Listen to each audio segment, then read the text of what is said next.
یہ بزم ادب کی طرف سے ہو رہا ہے.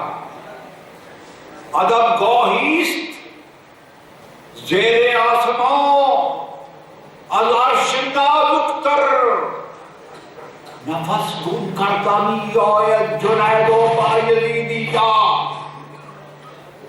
حضور کا وہ مقام ہے کہ بڑی ادب سے وہاں جانا ہوتا ہے.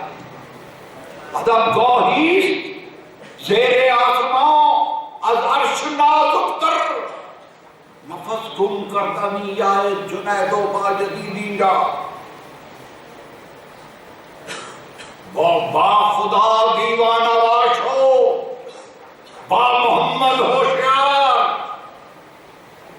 مکے میں جو لوگ حج کرنے جاتے ہیں وہ دیوانوں کی طرح بھاگ رہے ہوتے ہیں، حرم کے ارد گرد چکر لگا رہے ہوتے ہیں، صفا مروہ میں بھاگ رہے ہوتے ہیں. با خدا دیوانہ واش ہو، با محمد ہوشیار. اور جو ہی مدینہ قریب آنے لگتا ہے وہ بڑا مقام. ادب گوہیست زیر آسمان از عرش نازکتر، نفس گم کردہ نیاز جنید و بایزیدہ. جنید بسطامی، بایزید ان کے سانس رک جاتے تھے. اور حضور کی محفل میں یہ پوزیشن ہوتی تھی، صحابہ کرام بیٹھے ہوتے تھے، کھانا تین ہزاروں سے ایسے معلوم ہوتا تھا کہ جیسے کہ ان کے سروں پر پرندے بیٹھے. پرندہ بیٹھ کے ایک عربی میں محاورہ ہے کہ سر پہ پرندہ بیٹھ گئے تو آدمی سر نہیں ہلاتا تاکہ پرندہ اڑ نہ جائے. یہ بڑا مقام ادب ہے. یہ جو محفل جس میں آپ آئے ہوئے ہیں یہ دنیا کی عظیم ترین محفلوں میں سے ہے. یہاں کوئی ہم ون ڈے کرکٹ میچ نہیں دیکھ رہے، یہاں کوئی مشاعرہ نہیں ہو رہا، یہاں کوئی کبڈی میچ نہیں ہو رہا. اس بڑی عظیم محفل میں آپ آئے ہوئے ہیں. خلیفہ ہارون رشید مسجد نبوی میں جاتا ہے، دیکھتا ہے کہ بڑے بڑے یہاں پر تو لائٹوں کا بہت بڑا بڑا انتظام ہے. یہاں تو قالین کروڑوں روپے کے بچھے ہوئے ہیں، یہاں تو بڑے بڑے گوس لگائے ہوئے ہیں. اونچی اونچی بول رہا ہے خلیفہ ہارون رشید، اور اس کے ساتھ امام مالک ہے. وہ خلیفہ کو کہتے ہیں کہ آہستہ بولو، خلیفہ کس مقام پر آئے ہوئے ہو، بڑے ادب سے بولو، خاموشی سے بولو، اور یہ دیوار پہ لکھی ہوئی آیت تو پڑھو. یا ایھا الذین آمنوا لا ترفعوا اصواتکم فوق صوتکم. اے لوگو، تم اپنی آواز نبی کی آواز سے بلند نہ کرنا، اور اگر تم نے ایسا کیا تو انتحبت اعمالکم وانتم لا تشعرون، تم اپنی زندگی کے سارے اعمال تباہ کر دو گے اور تمہیں کانوں کان خبر دیں گے. یہ بہت اعلیٰ محفل میں، اور جو آئے ہوئے خاص طور پر جو درود شریف پڑھ کر آئے ہوئے وہ جب چلتے ہیں تو ان پر رحمتے نازل فرشتے ان کو لے کر آتے ہیں، فرشتے لے کر جاتے ہیں. میلاد النبی، حضور سرور کائنات، یہ میرے نبی کی محفل ہے. یہ میرا وہ نبی جو مسکرایا تو کونین کی کلیوں نے مسکرانا سیکھا، جو کھڑا ہوا تو پہاڑوں نے کھڑا ہونا سیکھا، جو سجدے میں گیا تو آفتاب نے غروب ہونا سیکھا، اور جو سجدے سے اٹھا تو مہتاب نے لبے بام پر آنا سیکھا. اور جس کے لیے شاعر نے کہا کہ کتاب فطرت کے سرورق پر جو نام احمد رقم نہ ہوتا تو نقش ہستی ابھر نہ سکتا، وجود لوح و قلم نہ ہوتا. ہر ایک سمیدہ دل سے پیدا جھلک محمد کے میم کی ہے، دل اس کا خلوت سرا نہ ہوتا تو نقش یہ مرتسم نہ ہوتا. بڑی ادب کی محفل ہے. ہم نے خود دیکھا کہ علماء کرام جب اب تو وہ زمانہ نہیں رہا، پاکستان بننے سے پہلے میں تو 1947 اگست سے کراچی میں ہوں، مجھے سعادت حاصل ہوئی کہ پہلی نماز 18 اگست 47 کو عید الفطر کی اسی عیدگاہ میں پڑھی جہاں قائد اعظم صف اول میں تھے، اور قائد اعظم کی میں نے میلاد النبی پر جتنی بھی تقریریں ہیں اس پر ایک ڈائجسٹ بھی شائع کیا۔ اب بات مختصر کرنی ہے، لیکن آپ سے درخواست ہے، اساتذہ کرام سے،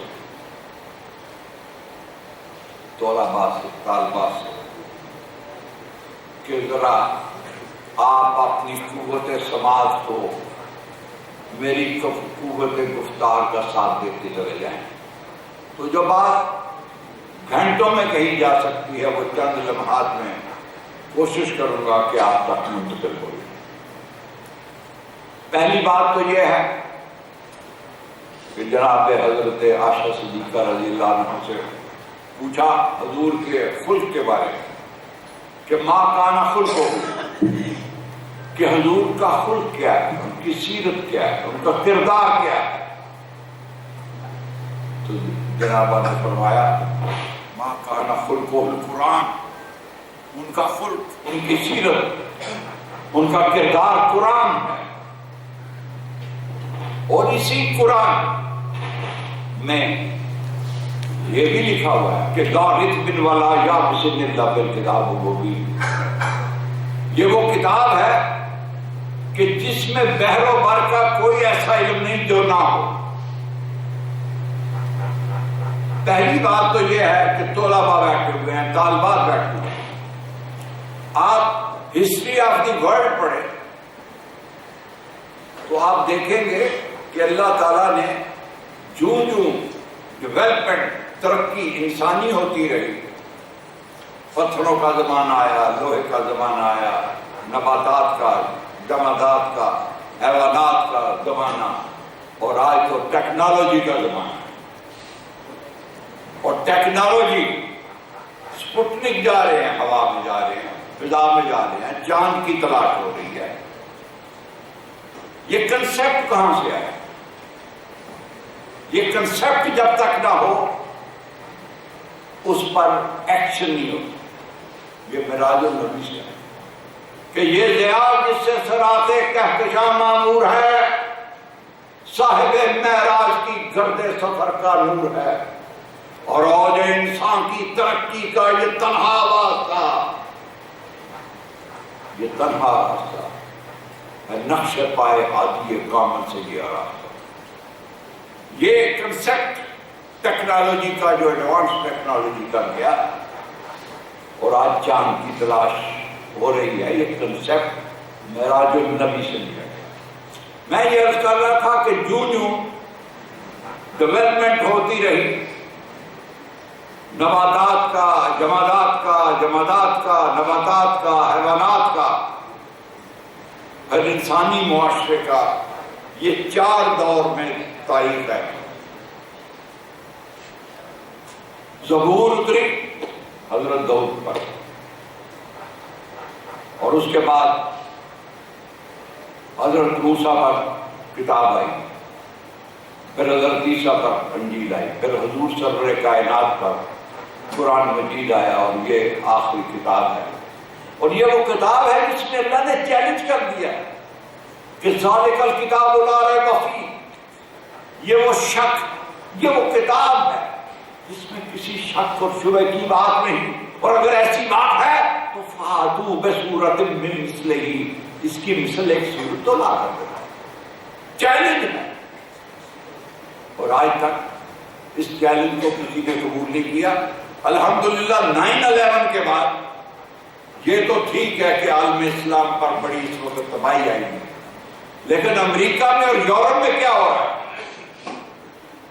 امریکہ اور یورپ میں اتنا قرآن ایکسپورٹ ہو رہا ہے جتنا پچھلے 50-60 سالوں میں نہیں کیا تھا، اور جو بھی قرآن پڑھ رہا ہے، امریکہ میں 3000 کرسچن 9/11 کے بعد ہر مہینے مسلمان ہو رہے ہیں، ان کے بڑے بڑے انٹلیکچوئلز قرآن پڑھ کر مسلمان ہو رہے ہیں، اور کئی پادریوں نے اپنے آپ کو پھانسی لگا لی ہے کہ ہمارے بڑے PhD LLD بڑے مفکر یہ کس طرح مسلمان۔ اور جب سے مائیکل ہارٹ کی کتاب آئی ہے، مائیکل ہارٹ کی کتاب انگلش اردو میں اویلیبل ہے، 50 سال پہلے چلی، بہت بڑا ریسرچ اسکالر ہے۔ مائیکل ہارٹ نے 100 great man of the world میں عیسائی ہے وہ، لیکن وہ مجبور ہو گیا، کہتا جب میں نے ریسرچ کی تو میں نے نمبر 1 محمد صلی اللہ علیہ وسلم کو دیا، اس لیے کہ انہوں نے جتنے بھی پروڈکٹس آف لائف ہیں، ڈپارٹمنٹس آف لائف ہیں، ان کو جس طرح اسٹرینتھن کیا وہ حضرت عیسیٰ نے بھی نہیں کیا اور حضرت موسیٰ نے بھی نہیں کیا۔ کتاب اویلیبل ہے مارکیٹ میں، اور آپ کو شاید انٹرنیٹ پہ بھی مل جائے، اب تو انٹرنیٹ کا بھی زمانہ ہے۔ مائیکل ہارٹ نمبر 1 محمد مصطفیٰ صلی اللہ علیہ وسلم، نمبر 3 حضرت عیسیٰ، نمبر 17 پہ حضرت موسیٰ۔ تو یہ جب وہ پڑھتے ہیں اور اس نے دلائل دیے، اور پھر اس کے بعد اور بڑی کتابیں آئی ہیں، کہنے لگا ایک بھی ہیڈ آف دی اسٹیٹ بتلا دو، ایک بھی ہیڈ آف دی اسٹیٹ، کل کی دنیا آج کی دنیا میں ایک بھی ہیڈ آف دی اسٹیٹ بتلا دو جو چیف جسٹس بھی ہو، کمانڈر ان چیف بھی ہو، اصحاب صفا کی یونیورسٹی کا چانسلر بھی ہو، ایگریکلچر ریفارم بھی کرتا ہو، کامرس اینڈ ٹریڈ کی پالیسی بھی بناتا ہو، لیبر کی بھی پالیسی بناتا ہو، اور مسجد نبوی میں بیٹھ کے تمام ڈپارٹمنٹس کا وہ چیف ایڈوائزر بھی ہو، اور جب کسی سے جنگ کرنی ہو تو اس پر بھی کتابیں آ چکی ہیں۔ پھر طب پر، میڈیسن پر حضور سرور کائنات کی 3 جلدیں چھپ چکی ہیں، 1000 صفحے کی، میڈیسن پر، ہر بیماری کا علاج۔ کوئی ایک شخصیت نہ پیدا ہوئی نہ ہوئی۔ یہ کتابیں سسٹم سے آئی ہیں۔ پہلی قوموں کے لیے زبور آئی، دوسری قوموں کے لیے توریت آئی، پھر انجیل آئی، جیسے پرائمری اسکول، پھر سیکنڈری اسکول، پھر ہائی اسکول، پھر کالج اور یونیورسٹی۔ کالج اور یونیورسٹی میں جو کتاب آتی ہے وہ پرائمری سیکنڈری کالج سے مختلف ہوتی ہے۔ یونیورسٹی میں اس کا پڑھانے والا بھی ہائیلی کوالیفائڈ ہوتا ہے۔ یہی دنیا کی تعلیم ہے۔ اور پھر آج آپ کو نہ زبور ملے گی اس کی حالت میں، نہ توریت ملے گی، نہ انجیل ملے گی۔ لیکن اس میں ایک بڑے مزے کی بات ہے کہ توریت میں، زبور میں، انجیل میں جہاں جہاں حضور سرور کائنات کی آمد کا ذکر ہے وہ صفحہ آج بھی موجود ہے، وہ صفحہ، وہ چیپٹر آج بھی موجود ہے۔ وہ غائب نہیں ہوا، باقی ساری چیزیں غائب ہو گئی۔ تو یہ ایک سسٹم سے اللہ تعالیٰ نے یہاں پر یہ ساری چیزیں دی۔ اور جب میں نے یہ عرض کیا، کیونکہ آپ اسٹوڈنٹس ہیں، ماشاءاللہ پڑھ رہے ہیں، کہ یہ ایک بڑی بات ہے جو آخری بات میں کرنے جا رہا ہوں۔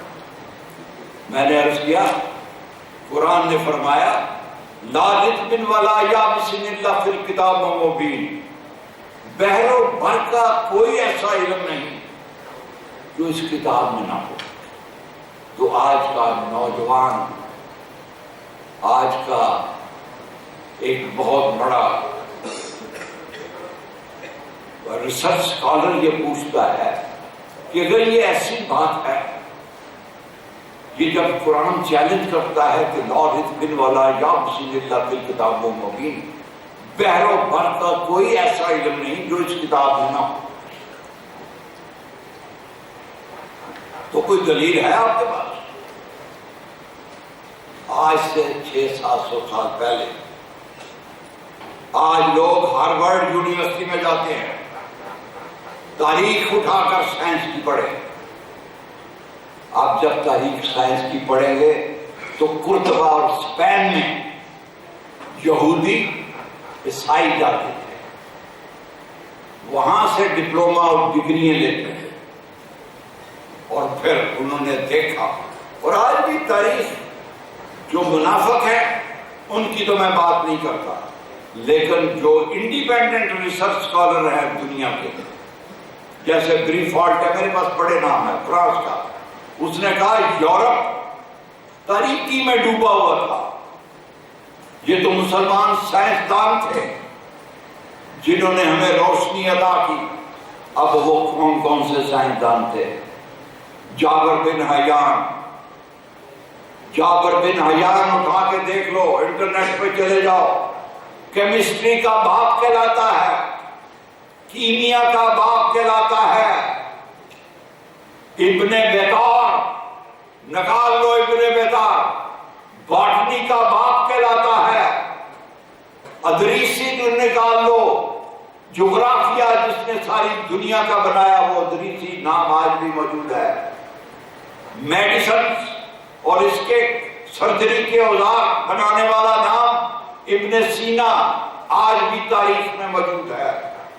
ابو الہیثم جس نے natural system then gravity of the world کے اوپر کام کیا, اور پھر ابن خلدون جس نے جغرافیے پر اور دوسرے علوم پر کام کیا. یہ علماء دین تھے, یہ قرآن کو اور حدیث کو بھی جانتے تھے, انہوں نے قرآن بھی پڑھا, یہ تھے عالم دین. اور عالم دین اور علم کی کیا فضیلت ہے. حضور سرور کائنات مسجد نبوی میں جاتے ہیں, ایک طرف عابد بیٹھے ہوئے ہیں, نفل پڑھ رہے ہیں, تسبیحیں پڑھ رہے ہیں, اللہ اور اس کے رسول کا ذکر کر رہے ہیں, تسبیحیں نفل تسبیحیں نفل, یہ عابد ہے, عبادت کرنے والے ہیں. اور دوسری طرف علماء بیٹھے ہوئے ہیں جو مختلف لینگویجز ایک دوسرے کو سکھا رہے ہیں, علم سکھا رہے ہیں. حضور اس گروہ میں جا کر نہیں بیٹھتے, حضور علماء کے ساتھ بیٹھتے ہیں جہاں علم دیا جا رہا. اور حضور کی حدیث ہے کہ ایک عالم ایسے ہے جیسے چاند ہو, اور عابد ایسے ہیں جیسے اس کے ارد گرد ستارے ہو. تو عبادت اور علم, اور حضور نے کتنے سال پہلے یہ فرما دیا تھا, اطلب العلم لو کان بالسین. اس وقت یہ کمیونیکیشن نہیں تھی, یہ جہاز نہیں تھے, یہ شپ نہیں تھے. 1400 سال پہلے کر دیا کہ علم حاصل کرو, خواہ تمہیں چین جانا پڑے. آج چین ایک ابھرتی ہوئی ٹیکنالوجی ہے, اب اس سے روس بھی خوفزدہ ہے, فرانس بھی, جرمنی بھی, امریکہ بھی. کیوں؟ کہ اس نے ریسرچ کے اوپر, تعلیم پر, سائنس پر, ٹیکنالوجی پر سب سے زیادہ بجٹ رکھا ہوا ہے. اور وہاں پر بچے اور بچیوں کو, ٹیچرز کو اتنی فیسلٹیز ہیں کہ ان کو کوئی پرابلم نہیں ہوتا, ان کو معاشی کوئی پرابلم ہی نہیں ہے, ان کو پورا اسٹیٹس دیا گیا ہے. اور پھر حضور نے یہ بھی تو فرمایا, حضور کی العلم فریضۃ علی کل مسلم و مسلمات, علم حاصل کرنا ہر مسلمان عورت اور مرد پر فرض ہے. یہ فرض کفایہ نہیں ہے, فرض ہے. اطلب العلم من المہد علی اللحد, علم حاصل کرو پنگوڑے سے لے کر, وہ بچہ جب 2 4 6 8 کا سال کا ہوتا ہے تو وہ اس کو پنگوڑے میں ہلاتے ہیں, اس سے لے کر قبر تک, علم قبر تک حاصل کرو. بچپن سے لے کر بڑھاپے تک علم حاصل کر دے. اور حضور کی پھر دعا تھی, رب زدنی علما, حضور میرے علم میں, اللہ اے میرے اللہ میرے علم میں اضافہ فرما. اور قرآن کہاں سے شروع ہوتا ہے؟ اقرا, پہلا لفظ اقرا ہے, پڑھ. جبریل کہتے ہیں اقرا پڑھ، حضور فرماتے ہیں وما انا بقیر، میں تو پڑھا ہوا نہیں ہوں. انہوں نے کہا اقرا پڑھ، اور پھر وہ ان کی چھاتی مبارک پہ ہاتھ لگاتے ہیں تو پھر تو علم کے آگے دریا کرنی شروع ہو جائے. بات یہ ہے کہ یہ جو کتابیں تھیں القانون اور الشفا، انہوں نے تو نام بدل دیا نا. رازی کا مسٹر ریزز لکھ دیا، جابر بن حیان کا مسٹر جیبر لکھ دیا، مسٹر خلدون کا مسٹر کیلڈن لکھ دیا. اب وہ جو نئی نسل یورپ میں پڑھ رہی ہے وہ کہتے ہیں یہ کیلڈن، یہ جیبر، یہ ایبیسینیا، بولیسینا، یہ شاید کوئی فرینچ تھے یا لیٹن تھے یا کیا تھے. وہ نہیں سمجھتے کہ یہ مسلمان تھے. جب علامہ اقبال یورپ میں گئے اور انہوں نے دیکھا کہ فزکس، کیمسٹری، بیولوجی، باٹنی پر جتنی بھی ہمارے علماء، میں ان کو علماء کہتا ہوں، جنہوں نے قرآن اور حدیث کی روشنی میں یہ اس چیز کو سمجھ لیا کہ لا رتب ولا یابس الا فی الکتاب المبین، کہ بحر و بحر کا کوئی ایسا علم نہیں جو اس قرآن میں نہیں. تو علامہ اقبال رو پڑے. بڑی نظم لکھی ہوئی ہے اس کا آخر یہ کہ مگر وہ علم کے موتی کتابیں اپنے آبا کی، مگر وہ علم کے موتی کتابیں اپنے آبا کی، جو دیکھے ان کو یورپ میں تو دل ہوتا ہے سی پارا، 30 ٹکڑے ہو جاتا ہے. ہماری کتابوں کے ترجمے کر کر کے انہوں نے فزکس، کیمسٹری، بیولوجی، باٹنی پر کہاں پہنچے. ابھی 3 دسمبر کو کراچی یونیورسٹی کے شیخ زاید سینٹر میں امام احمد رضا، بہت بڑی شخصیت، ان پر 27 لوگ امریکہ، فرانس، کیرو یونیورسٹی، الازہر، مکہ، مدینہ، بھارت، انڈیا میں 30 سے قریب آدمی پی ایچ ڈی کر چکے ہیں امام احمد رضا. اور اس گناہگار کو، میں تو ایک سپریم کورٹ کا، ہائی کورٹ کا وکیل ہوں یا ایک چھوٹا سا ایجوکیشنسٹ کہا جا سکتا ہے، مجھے ایز اے چیف گیسٹ بلا دیا. وہ توقع کر رہے تھے، علماء تھے، یونیورسٹی کے اسٹوڈنٹس بھی تھی، طلباء زیادہ تھے. وہ توقع کر رہے تھے کہ میں شاید امام احمد رضا کی سب سے بہترین ترجمے کی ایک بہت اچھی کتاب ہے کنز الایمان، اس پہ کوئی گفتگو کروں گا، یا امام احمد رضا جن کے ہر مسجد میں، ہر علاقے میں، ہر دنیا میں، ہر جگہ پر انہی کا سلام آخر میں میلاد النبی کے بعد گھر گھر پڑھا جاتا ہے. نعتیں تو انہوں نے اتنی لکھی کہ پہاڑ لگا دیا، غار حرا سے کوہ ہمالیہ تک. تو میں نے ایک جملہ کہا کہ ان کی نعتوں پر میں ان کو حسان الشرق کا خدا پیش کرتا ہوں. کنز الایمان پر بات نہیں، فتاوی رضویہ بہت بڑی بات ہے. یہ کنز الایمان کا جو ان کا ترجمہ ہے، یہ انڈیا کے ایک سکھ نے 3 لاکھ کنز الایمان پرنٹ کروا کے تقسیم کیے. اور ایک امرسری صاحب تھے، بہت ہو گئے اللہ جنت، انہوں نے 12 لاکھ کنز الایمان پہ. میں نہ کنز الایمان پہ بولا، نہ ہدایت کے بخشش جو ان کی نعتوں کی بہت بڑا مجموعہ ہے، اور نہ ان کے فتاوی رضویہ پر، کیونکہ ایک چیپٹر جس پہ ریسرچ نہیں ہوئی. میں نے کہا کہ وہ یہ آیت امام احمد رضا صاحب نے ضرور پڑھی ہوگی کہ لا رتب ولا یابس الا فی الکتاب، بحر و بحر کا کوئی ایسا علم نہیں. انہوں نے قرآن کی آیتوں سے ثابت کیا کہ زمین جامد ہے، پانی کی کتنی قسمیں ہیں، ہوا کی کتنی قسمیں ہیں، اور نظر کی کیا سپیڈ ہے، الیکٹرک کیا چیز ہے، کتنے نور میں گریڈینٹس ہیں. انہوں نے یہ جو کام کیا ہے یہ سائنس کا کام ہے. انہوں نے اس کام میں ہمیں 700 سال پہلے ہم کو تباہ کر دیا. ہمارا غرناطہ، ہمارا اسپین سب سے بڑی دنیا کی یونیورسٹی تھی، وہ تباہ کر دی گئی. تو یہ جو سلسلہ انہوں نے ہمارا سائنس کا اور قرآن کی سائنس کے مطابق ہے، اس پہ ریسرچ کرو. اور اس کے ادارے کے جنرل سیکرٹری ہیں، بہت بڑی شخصیت ہے، ڈاکٹر مجید اللہ قادری صاحب۔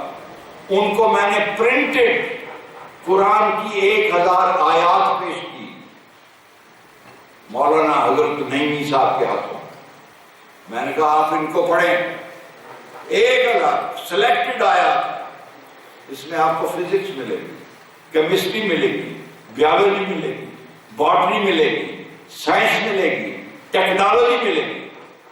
اور مسلمانوں نے یہ گھڑی تو سب سے پہلے مسلمانوں کی ایجاد ہے۔ اگر جغرافیے پہ ہم نے کام نہ کیا ہوتا تو یہ امریکہ دریافت نہیں ہو سکتا، اور بری فالٹ نے اس کو تسلیم کیا ہے، اور بہت سے لوگ ہیں جنہوں نے تسلیم کیا ہے کہ یہ مسلمانوں کی نے، ہمارا یورپ تو اندھیرے میں تھا، انہوں نے ہمیں روشنی دی، ہم نے ان کو تو روشنی دی، لیکن ہم اندھیرے میں پڑے ہوئے ہیں۔ کسی بندے کو کوئی پتہ ہی نہیں کہ اس کے ساتھ اس کا کل کیا ہے۔ کل تبھی پتہ چلتا ہے جب آپ کو آج کا پتہ چلے، جب آج کا پتہ چلے تو آپ کو پھر ماضی میں دینا ہوتا ہے۔ آپ کو جب تک ماضی کی دریافت نہیں ہوگی، آپ اگر ایک مکان خریدتے ہیں 240 گز کا، 120 گز کا، اور آپ کہتے ہیں میرے 3 بھائی ہیں، 4 بھائی ہیں، انہوں نے بھی آنا ہے، یہ سنگل سٹوری ہے، مجھے 4 سٹوری اور بنانا ہے، تو انجینئر پوچھے گا کہ اس کی جو بیس ہے یہ کتنی ہے؟ کیا اس کی جو بیس میں آپ نے لوہا سریا ڈالا ہوا ہے اس پہ 3 سٹوری اور جاتا ہے؟ تو آپ کو پہلے اپنی بیس دیکھنی ہوگی، آپ کو اپنی تاریخ، اپنے بزرگوں کے کام دیکھنے ہوں گے اور ان کے اصول۔ 40 حدیثیں ہیں، اگر آدمی 40 حدیثیں یاد کر لے، اور اس میں ایک حدیث ہے، یہ بڑی اہم بات ہے کہ کافر میں ہے وہ ساری عمر کفر کرتا رہا، اگر مرنے سے پہلے اس نے کلمہ پڑھ لیا تو وہ بھی جنت، مومن تو جنت میں جائیں گے، منافق نہیں جائے گا۔ حضور سے پوچھا گیا صحابہ نے کہ منافق کون ہے؟ انہوں نے کہا منافق وہ ہے جو جھوٹ بولتا ہے،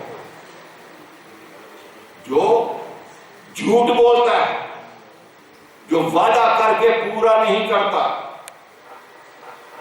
جو جس کے پاس امانت یہی نہیں ہے کہ آپ اس کے پاس سونا رکھ دیں، چاندی رکھ دیں، کاغذات رکھ دیں، پیسہ رکھ دیں۔ امانت آپ جب اس سے اپنا کوئی راز بتلاتے ہیں، جب وہ آپ کو کانفیڈنس میں لیتا ہے، کوئی سیکرٹ اس کو دیتے ہیں، تو وہ بھی امانت ہے۔ یہ مشورہ کسی کو دینا یہ بھی امانت ہے۔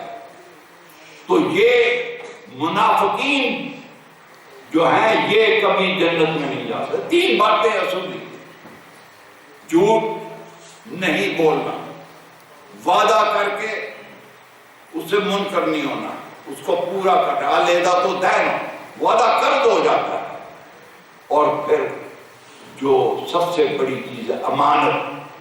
امانت میں آپ خیانت کریں گے تو تب بھی آپ منافق ہیں۔ ان اللہ لا یحب المنافقین، اللہ تعالیٰ منافقین کو پسند نہیں کرتا۔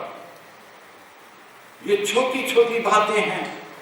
ہمارا کردار سازی کا کوئی نصاب کے اندر ایسی چیزیں نہیں ہیں۔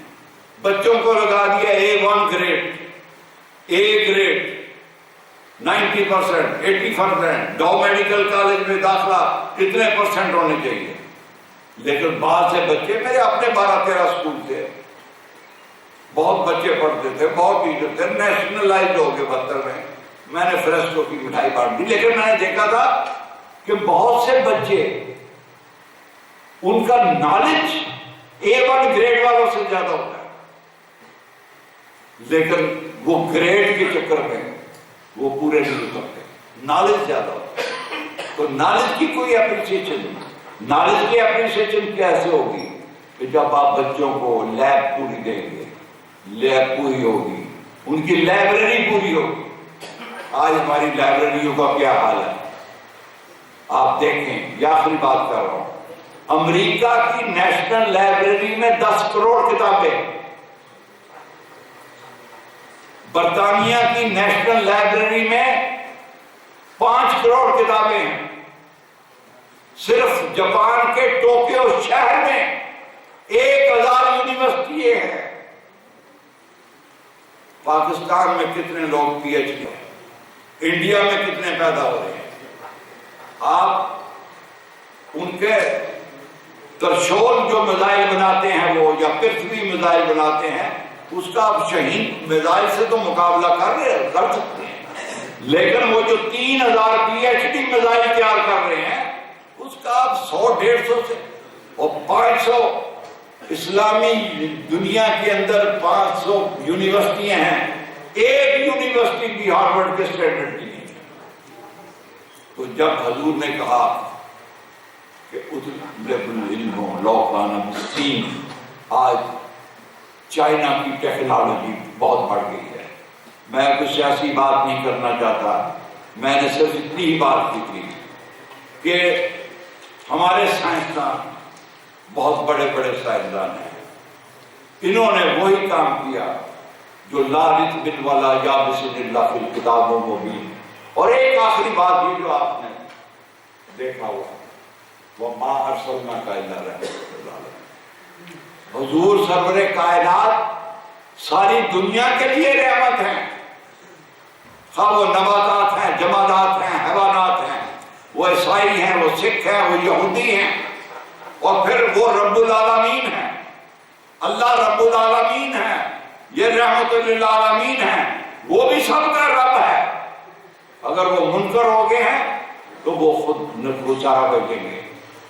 لیکن اگر آپ نے اللہ کی رحمت اور اس کی رب العالمینی پر جب بھی قوم چھوڑ دیتی ہے، جب بھی حضور سرور کائنات کے بنائے ہوئے اصولوں کو مسلمان چھوڑ دیتے ہیں، تو ان پر دوسری قومیں آ کر یہ تاریخ ہے، وہ آ جاتے ہیں، چنگیز آ جاتے ہیں، ہلاکو آ جاتے ہیں، ان کو تباہ و برباد کر دیتے ہیں.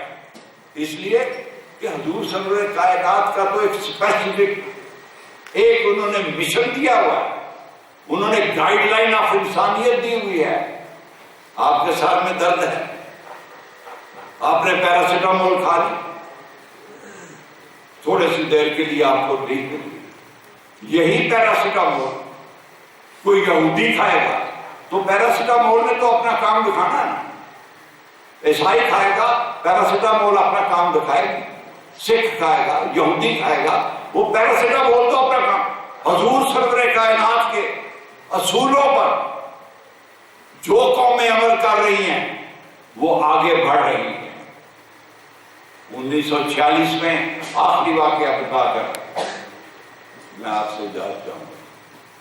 1946 میں چرچل بہت بڑی طاقت تھا، جس طرح بھی بش ہے اور اوباما کہتے تھے کہ برطانیہ کا تو حکومت اور اس کی سلطنت جہاں سے سورج طلوع ہوتا ہے اور غروب ہوتا ہے وہاں تک. 46 میں وہ الیکشن لڑا، اتنا موٹا اس نے اپنا 30-40 صفحے کا مینیفیسٹو منشور چھاپ دیا، اور اس کے مقابلے میں لیبر پارٹی کا میجر اٹیلی کھڑا ہو گیا.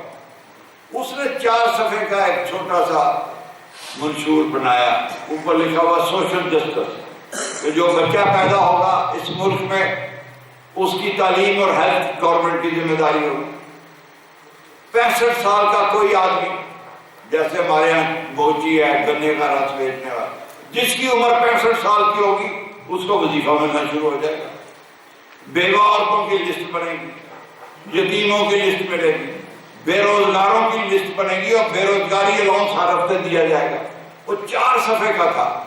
وہ لڑکے لڑکیوں نے جو لیبر پارٹی کی تھے، کالجوں میں، اسکولوں میں، ٹرینوں پر، پبس، یہ شراب خانوں پر، وہ ہر جگہ بانٹ دیے. اتنے بانٹ دیے کیونکہ 4 صفحے کا تھا، سستا تھا، بانٹ دیا. چرچل ہار گیا، ووٹنگ ہوئی، میجر اٹیلی جیت گیا. میجر اٹیلی سے پوچھا کہ یہ تم نے 4 صفحے کا جو مینیفیسٹو بنایا ہے، یہ کہ یہ اس نے تمہیں جتایا، کیونکہ وہاں لوگ شخصیات کو ووٹ نہیں دیتے، وہاں مینیفیسٹو کو ووٹ دیتے ہیں، پارٹی کو ووٹ دیتے ہیں، مینیفیسٹو پڑھتے ہیں پڑھے لکھے لوگ. یاد نہیں ہے کہ پینافلیکس لگا دو اور جلسے اور جلوس اور یہ میرا قائد اور فلانا قائد. آج تو ہر محلے میں ایک ایک قائد پیدا ہو گیا. لالو دیو کا قائد ہو رہا ہے, پیر کلوی کا ہو رہا ہے, حیدرآباد کا ہو رہا ہے, لاہور کا ہو رہا ہے, سکر کا ہو رہا ہے, پشاور کا ہو رہا ہے, کوہاٹ کا ہو رہا ہے. ہر ضلع میں ایک ایک قائد پھر رہا ہے, مارا پھر رہا ہے. اس کی کوئی اس نے کہا کہ یہ آج کا this my manifesto has been prepared by the chairman of my manifesto committee sitting right to me. اس سے پوچھو یہ چیئرمین. اس نے کہا یار یہ تم نے کیسے بنایا؟ پورا پریس بیٹھا ہوا, یہ ہسٹوریکل بات ہے. اس نے کہا میں نے دنیا کے بڑے بڑے مینیفیسٹو پڑھے, ہر ملک کا پڑھا. یہ عربوں میں ایک ان کا بادشاہ ہوا ہے, نہیں بادشاہ نہیں, کنگ نہیں, پریزیڈنٹ نہیں, پرائم منسٹر نہیں, وہ اس کو امیر المومنین کہتے ہیں. وہ ایک کون تھا؟ تو اس کا نام تھا عمر بن خطاب, حضرت عمر کے متعلق کہتا ہے. اس نے جو بیت المال کی ڈسٹریبیوشن کی ہوئی تھی نا, انہوں نے جو ڈسٹریبیوشن اور جو اصول بنائے ہوئے تھے کہ بچہ پیدا ہوتے ہی حکومت کی ذمہ داری ہے, بوڑھا ہو جائے تو پینشن دینی ہے, وہ ساری چیزیں عربی میں لکھی ہوئی تھی. I have just translated it. میں نے تو صرف اس کو ٹرانسلیٹ کیا. آپ دیکھیں, پہلے تو میں نے کتابوں کی بات کی, اب مینیفیسٹو کی بات کر رہا ہوں. اور جس حضرت ابو بکر رضی اللہ تعالیٰ عنہ, میں اب جا رہا ہوں, جاتے جاتے یہ بات آپ اپنی ذہن نشین کر رہے ہیں. میں کوئی کسی کے اوپر انگلی بھی نہیں اٹھاتا, یہاں پازیٹیو باتیں کرنی چاہیے, لیکن علمیت کی بات. حضرت ابو بکر رضی اللہ تعالیٰ خلیفۃ المسلمین منتخب ہو گئے. دوسرے دن یہاں کپڑا رکھا ہوا, جا رہے ہیں. عمر بن خطاب حضرت عمر خطاب کہنے لگے آپ کا ماشاء اللہ مبارک خلیفۃ, آپ کہاں جا رہے ہیں؟ کہنے لگے دکان پہ جا رہا ہوں کپڑا بیچنے.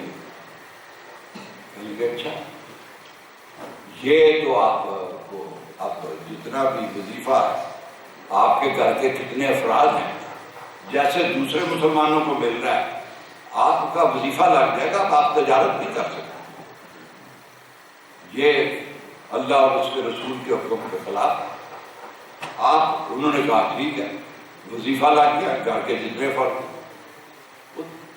2-3 مہینے کے بعد اپنی اہلیہ کو کہنے لگے کہ بڑے دن ہو گئے ہیں, یہ بات ہے سوچ لی, میں نے کوئی میٹھی چیز نہیں کھائی. وہ 2 ہفتے کے بعد انہوں نے تھوڑی سی کوئی میٹھی چیز حضرت ابو بکر صدیق اکبر کو دے دی. یہ کیسے آ گئی میٹھی چیز؟ تو دے گیا. کہنے لگی نہیں, میں وہ اس میں ایک ایک رتی ایک ایک پائی تھوڑی تھوڑی بچاتی رہی ہوں, تو اسی میں سے.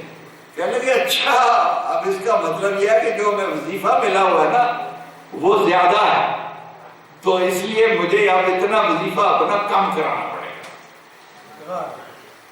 یہ بات آپ سمجھیں.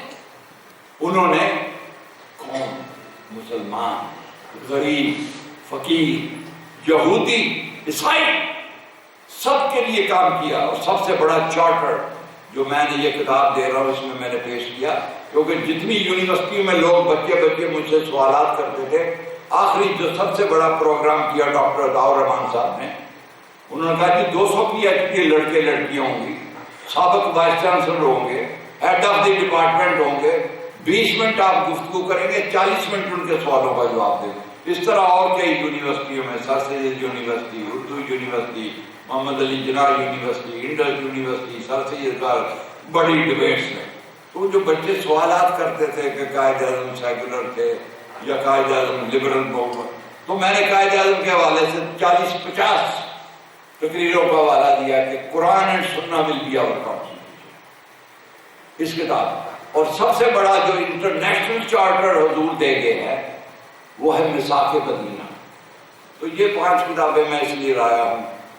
ایک ان کی خدمت میں پیش کرنی ہے, ہمارے جو پروگرام کے رابطہ کار ہیں نصر اللہ صاحب, 4 پرنسپل صاحب کو دینی ہے تاکہ یہ لائبریری میں رکھیں اور یہ بچے پڑھیں کہ میثاق مدینہ جو ہے, it is a universal charter یہ ساری انسانیت کے لیے ہے. یہ یو این او کے چارٹر وارٹر پر تو علامہ اقبال لکھے تھے کہ یہ سارے چور کفن دزدے جنگ بہر تقسیم قبور انجمن ساختان. یہ جو یو این او بنا ہے، یہ لیگ آف نیشن ہے، یہ کفن چوروں کی جماعت، یہ مسلمانوں کو تباہ کرے گی. یہ علامہ نے 100 سال پہلے کہہ دیا تھا کہ تم اپنی امت کو اکٹھا کرو. اور آج بھی ان کے مزار پہ لکھا ہوا ہے کہ نے افغانیم و نے ترکو تطوریم چمن زودیم و یک شاخ سوریم تمیز رنگ و بو برما حرام کی مو پرورده یک نو بہارم. اردو میں بھی کہا، اور یہ یاد کر لیں. میں جا رہا ہوں. منفعت ایک ہے اس قوم کی، نقصان بھی ایک ہی سب کا نبی دین بھی ایمان بھی ایک، حرم پاک بھی، اللہ بھی، قرآن بھی ایک.